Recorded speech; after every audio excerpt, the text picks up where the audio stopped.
Hello everyone and welcome to a new ServiceTonic video. In this video, we will give you an overview of service desk tickets. We can create tickets from different modules depending on the need at the time.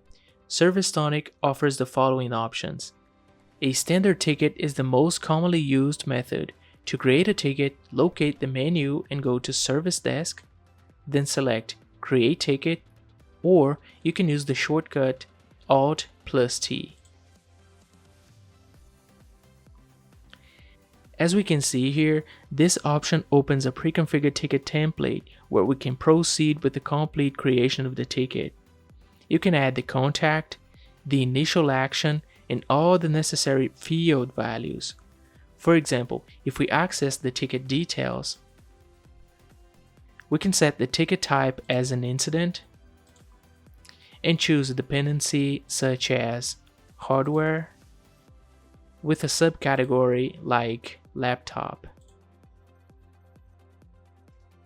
Now let's take a look at another option to create a ticket, which is a quick ticket. This option is also available under the Service Desk menu as Quick Ticket, or you can use the shortcut Alt+Shift+T. This method only requires you to enter the contact, the ticket title, and a brief description. This way, you can avoid assigning the ticket and filling out all the mandatory fields, such as status or priority. Now, another option to create a ticket is to create a ticket from a template. This method is particularly useful for specific types of tickets, as you can pre-configure all the fields and assign the necessary values. You can create these tickets from the Service Desk by selecting the appropriate template. This is especially helpful for tickets where you already know the categorization, priority, or even the agents that need to be assigned.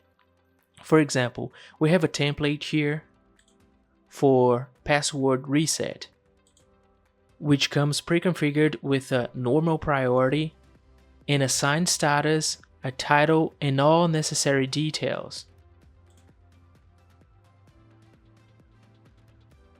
The only thing left to do is add the relevant contact and any required actions.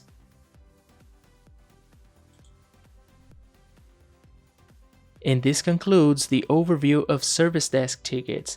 For any questions, comments, or suggestions, feel free to contact our support team through the usual channels. Thanks for watching, and I'll see you in the next video.